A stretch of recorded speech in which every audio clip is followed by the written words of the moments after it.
Welcome to Fine Living Today. My name is Rita Moore. Our special guest is Iva Jean Smith. You might remember her. She's been here before. She is a poet, and a poet that will touch your heart. Welcome again, Iva. Thank you. How are you? I'm doing well, and I'm glad that you were able to come back and join us again. We really enjoyed you last time you were here, and we thought that it would be a good idea to just let the audience hear more of your fantastic work. It really does touch the heart. I enjoy your poetry. Thank you so much. I appreciate that coming Okay. from you. My second book is called To Have and to Hold. And this took me about a year to write. I was actually working on another book, a collection of stories for mothers, and I was taken off that book. I got the title of it, and then I started writing down the titles of the poems. And this is like my baby because I just felt like I expanded myself to put this together. In fact, some of my poems are also in Spanish. I have really? about 12 of my favorite poems are in Spanish. You had my California connection with my church translated in Spanish okay. because I wanted it to be more global. Okay, I understand that. Tell them a little bit about yourself. Okay, I am a wife and a mother. I have two daughters, 19 and 25, and they're the love of my life as well. And my job career is a speech and language pathologist. Okay. I'm able to write these books because I do contract work, and sometimes between jobs and covering people who have maternity leave or operations, I'm able to write. Okay. So that's a little bit about me. When I'm not writing, I'm doing Toastmasters. I love that. That's really helping me to be more confident in speaking, and I meet a lot of people that are influential and also very articulate. And then I do some editing for a magazine, a new magazine called Emerge, and I'm one of the editors. And this magazine features different entrepreneurs and tells what they do and what makes them unique and gets them some publicity coming their way too. Okay, I've heard of it. I've heard of Emerge magazine. That's wonderful. I didn't know that you were editor. Yes, that's one of the hats I'm wearing too. Okay, now share what you were going to share with us. Okay, I'm going to share Cherish. And this poem, when we did my book launching about 3 years ago, my husband actually got on his knees and read it to me. And you know, I did cry because he's a very quiet guy. He's not very emotional. But that time he pulled my heartstrings. Oh. And it's called Cherish. So much to learn about you, the things that make you sad, the things that make you glad. Your appreciation of life each day is anew.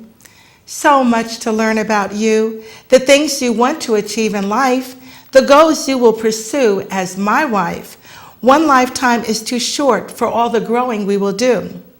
I cherish each I love you that you say, each token of appreciation for the little things, each unselfish deed that your love brings.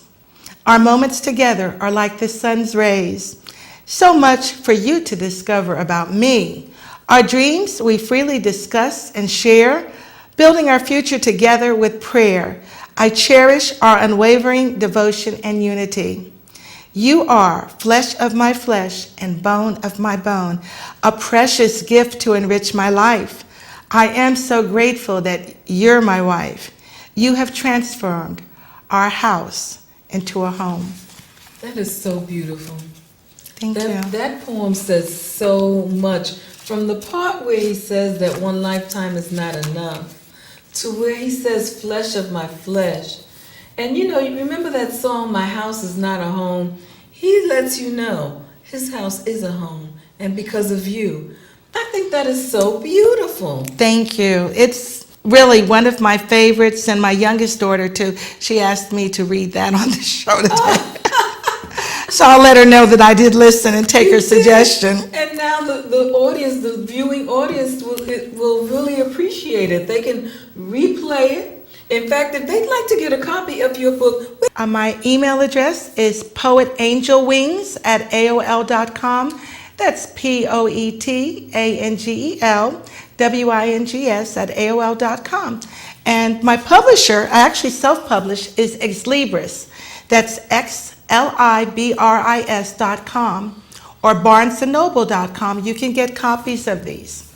That is wonderful. Thank you. You know, I really enjoy listening to you because you are the poet. You are the one that wrote it, and you're writing from your heart. Yes. And it's just wonderful to hear you express the poetry the way that you felt it as you were writing it. I really like to hear someone express whatever it is they were thinking when they wrote what they wrote, so that you can get the true feeling from it. So thank you for coming You're welcome. by and reading. I know you have. I do have another one. Now, this is really one of my favorites, and I'll tell you why. I've been married, this March will be 10 years, and I met my husband about a year and a half before my mother died, and that was my last parent. And I used to I would go to work, and sometimes the caretaker would come late, and my husband's job was like 75 miles away. We were in California then. And he would stay with my mom, who had lost her vision and had a series of small strokes. He would stay with her and talk to her and keep her company until the caretaker came. That meant a lot to me. And we weren't even married.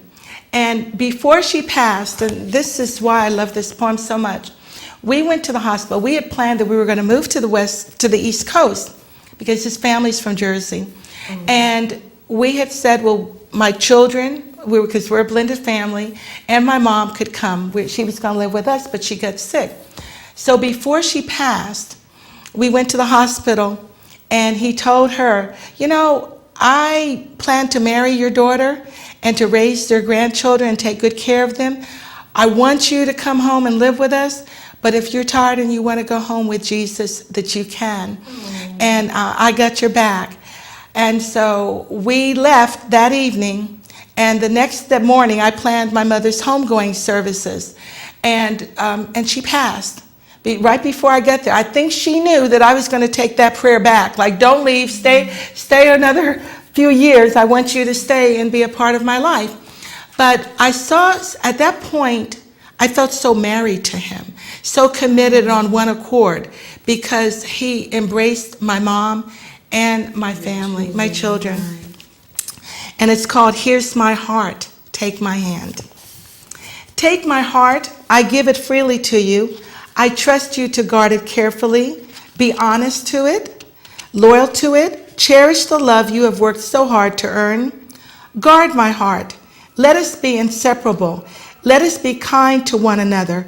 Remember that true love is not easily replaced. Take my heart, I love you. Be responsible to nurture that love. Keep the fires of love burning. Fan the embers of love with tenderness and passion. It is my gift to you, sweetheart. Let no one separate or violate our love.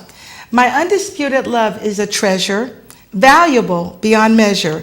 When we are apart, my heart still longs for you and your touch. Here's my hand, sweetheart.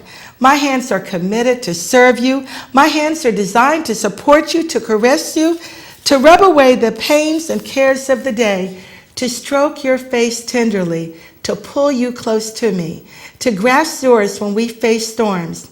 Hold on to my hands fiercely and refuse to let anyone or outside forces tamper with our love. Here's my heart. Take my hand. They are both treasures. Okay, I don't have any tissues, okay? What was the name of that poem again? Here's my heart. Take my hand. I like how you go from here's my heart, and then you flowed into here's my hand and talked about taking your hand. I mean, you just blended it all together. That's kind of our love story.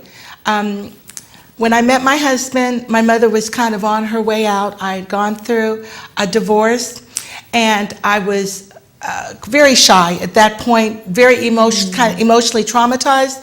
So my husband, I laugh now because he would talk to me, and my aunt had made me this big old Afghan, and he would talk to me on the phone long distance. I'd have it wrapped around me because I was so hurt about the losses that I had sustained in my life. My parents getting divorced and different relationships that had gone bad and bad marriages.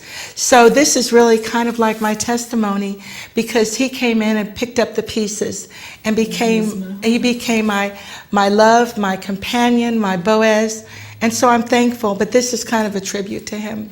Yeah. They say that there is I forgot the term that was used for your soulmate, that everyone has a soulmate, and so many people aren't with their soulmate. And you found your soulmate. Yes. That's really what the poetry is saying. Yes. Yeah, we can fall in love with different people, but that doesn't mean that that's your soulmate. Then that doesn't mean that that's someone who will build you up and help you complete your assignments on this earth or fulfill your dreams. It can be a relationship, but you're not one. And which leads me to my next poem, Okay, because I'm ready. I'm ready. Let's hear it. You're right with me on that one, because as you said, people can have relationships, but not all marriages are made in heaven. This is called We Are One. We are one. Two separate lives, two different mindsets, a mutual admiration, a mutual attraction. We were once single, alone and incomplete. What brought us together was no small feat. You held me close, I cried, you dried my tears. And when I was uncertain, you listened to my fears. Sometimes there was no clear answer. You said a simple prayer and rocked me gently asleep. It mattered that you cared. We laughed together like little kids. At times we disagreed, but we worked through our differences because you are all I need. Two separate lives, two different mindsets, a mutual admiration, a mutual attraction. We've had to deal with rejection. Outside influences tried to pull us apart. Yet through it all, we persevered. God placed extra love in our hearts. Our love has been tested. Our loyalty has been tried. We found peace in the presence of God. My tears he bottled up or dried. We were two imperfect persons with separate ideologies. We were used to thinking, I. But now our focus is certainly we. This has been an incredible journey. Two lives, two hearts, which beat as one. God has woven our lives together. Our lives have just begun. So as we celebrate our union before guests and loving family, our hearts overflow with emotion. 'Tis no more I, but we are one. I like that. I like everything that you've written. Thank you. I really do, because I can tell that they're sincere. Thank you. Because everyone does, when you have a soulmate, you do want to be seen as one. You are supposed to be one. Yes. And that's how you wrote it. That's what you've gotten. Yes. And you can tell. And I think that when two people come together and they agree and things are so beautiful and they're able to flow as one, reading something like that will be just like the icing on the cake. That's true. And it takes a while to become one, because you are two separate people with two different upbringings, and you have to work on communication. That's so key in a marriage. And you have to work on maintaining your intimacy and keeping your priorities together, so that you're not letting your job or your friends or different things separate that unity, because you're spending more time with social media or other things instead of your soulmate. Right. I think about things now because so many people don't have the same interests.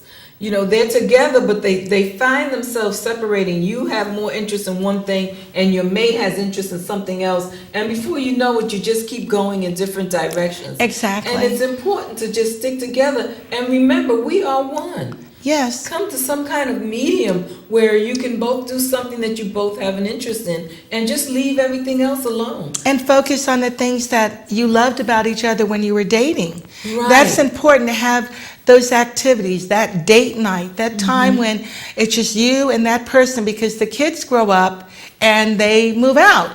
And if you don't have kids, you still don't want years to pass by when you have not connected. You need to talk. You need to learn to speak each other's language, to be able to understand. And that's what God has taught me, when to be quiet, when to talk, when to do something funny, when to embrace, when to kind of do something that's sporadic, to keep things going. That's very important in maintaining that unity. And surprise. Yes, that element of surprise Element of is... surprise. That's so wonderful in a relationship. When you're just not expecting something, it looks like you're finding something else. I am finding something else. I'm afloat out of here. I'm hearing all these love poems. And I didn't tell you, but I do customize poems. You For do? all occasions.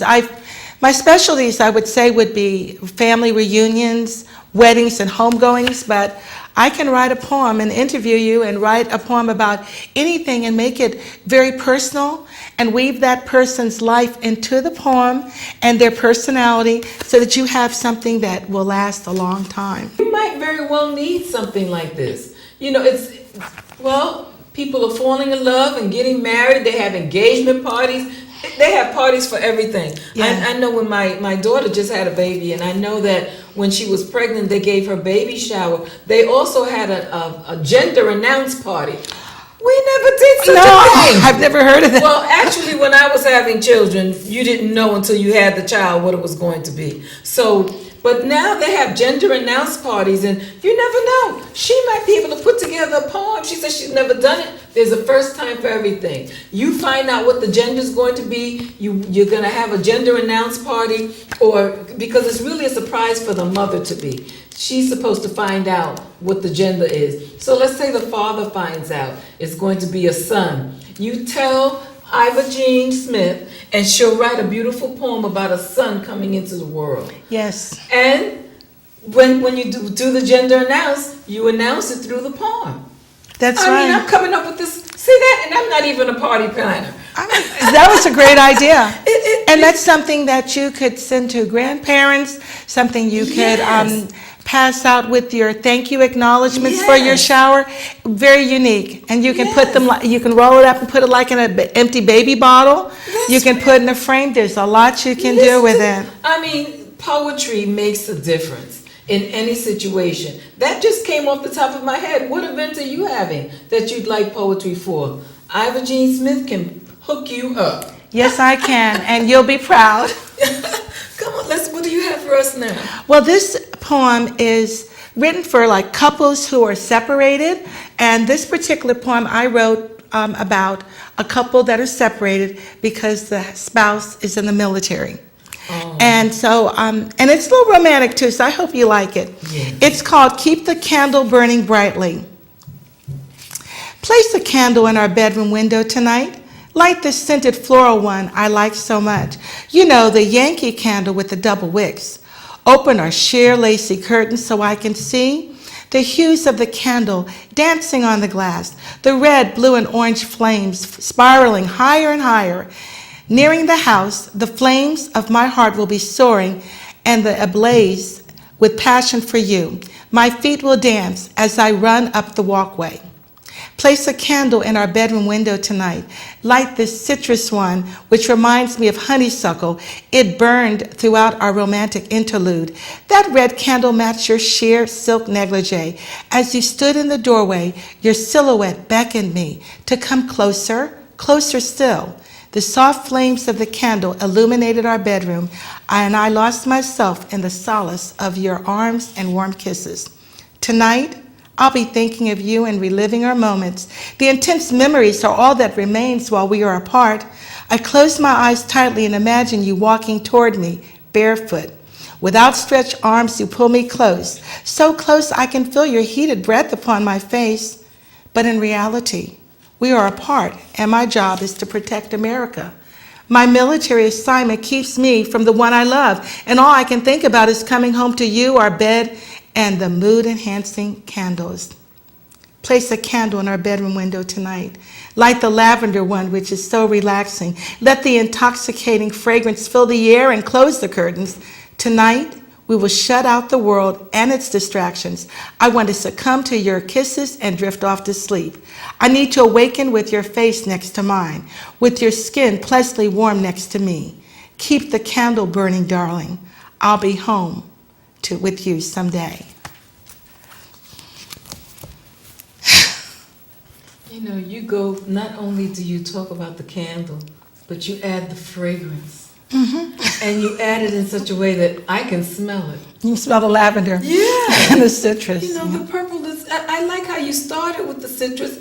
I'm like, well, how does she just put a fragrance out there like that? That is beautiful. Thank you. That is beautiful. And couples read these books together, and it really does enhance the relationship. This is a wonderful gift for newlyweds, but for people who've been married for a while and they've kind of gotten into the rut and maybe have disconnected a little bit because of their job, or maybe they've been ill. This is a wonderful way to re-experience their love together. You know what I just thought of? You just can't find the words to say. There's something you want to say, and you can't find the words. You pick up this book and you find a poem that'll say it for you. I think that is so beautiful. You like that one? Oh yeah, I like that. I love poems. I do too. I really appreciate love poems because I feel a lot of times I've gotten so dissatisfied with the cards that I see at the stores, because I'm thinking the cover's pretty and it's all lacy and you have all these different sparkling things, but the content is not what I would want. I want something that when he goes to work, he's thinking about me. Yes. When he's on the road, he's thinking about me. When I'm on my job, I'm thinking about, I can't wait to get home, serve you dinner, and get a little kiss too. You know, I know that there are people that write notes and put them in their husbands', well, I say women, that put them in their husbands' suitcases when they're getting ready to go out of town for a business trip or something. Yes. And I think a poem would be a great idea. Yes. You know, just have something that was put together especially for him, or something that he can look at when he's thinking of you. Yes. You know, I like that. I enjoy love poems. And I think it's a good idea to surprise someone like that. People like to be surprised, and they like you to know that they're special. And if you bought this book, you could take any of these poems, maybe you only take part of it, and you could blow it up, put it in a nice envelope, put some hearts and, embellish the envelope, make it really pretty, and when your husband gets to his destination or opens his lunch, there it is. He'll probably hardly be able to eat the sandwich. He'll be thinking about you and trying to dial your number at the same time. You know, I think again about one of the lines from one of the poems you read earlier, where you said one lifetime is not enough. That would be the perfect line to put in the suitcase. Yes. Like, I miss you so much, and we only have one lifetime. One lifetime is not enough, and you're gone away from me now, but I'm Yes. thinking of you. Oh, Look, you're really there, and now you're making me think that you could even, there are cup companies, mug companies, where you can get something personalized. You could find a line in here and put that on his cup and your cup. And so whenever he's having his coffee or his drink, he's thinking about you. You're thinking of him. Right. You'll have one line that, just like people have their song, their dance, you'll have one line that is the synopsis of your relationship. that is Beat the door. And I'm hoping that for those of you who have been disappointed and maybe are hurt or recovering from relationships that just did not turn out to what you wanted to be, that this will give you hope. okay. The door. A solitary door was once closed, a door whose windows let sunlight shimmer in but kept dust and intruders out. A secured door which kept trespassers from entering. A locked door protected my emotions. Sometimes I isolated myself from others. I shrank away from relationships which were superficial. With all the games people played, I felt, why bother?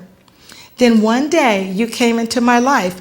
I knew there was something different about you. I discovered that you were kind and honest, a great listener, unselfish, and had goals too. You had a great personality and cared about me. We became acquainted during our long talks. Many things we had in common and valued. I began to look forward to our revealing walks. A solitary door was once closed, a door whose windows allowed the sunlight's rays to shimmer inside. A door kept intruders and curiosity seekers out. There was a growing awareness that we had nothing to hide. Gradually, it dawned on us that we had a special friendship. Your love began to disintegrate my anxiety. I realized that your feelings were genuine, and to my heart, I gave you the key. I decided a while ago that your love could open the door to unlock the secrets of my heart and mind.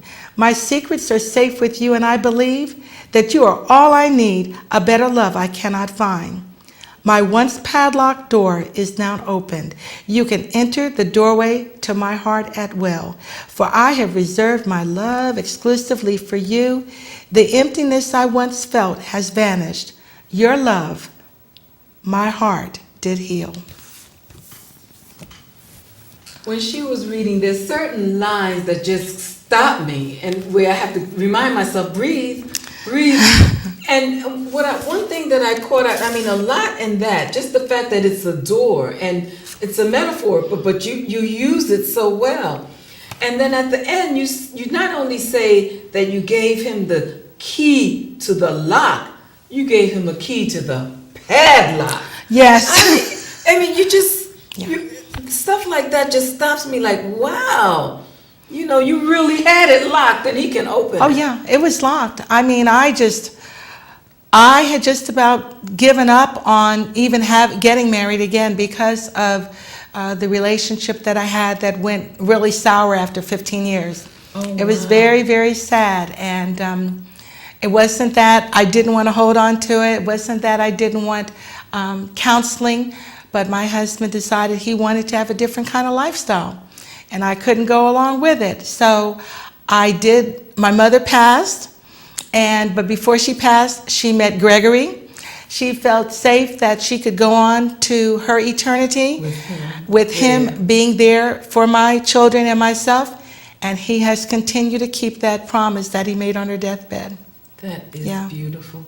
And I'm so sorry that we ran out of time. Iva Jean Smith, I am so glad that you came by again to visit us. I hope that you find time to come back again. Thank you so much. It was an honor, and I have enjoyed being here. And to those out there in the audience, I hope that something was said that will give you that catalyst to wake up and say, I'm taking back my life. I'm tuning in, and I look forward to seeing you again on the next Fine Living Today.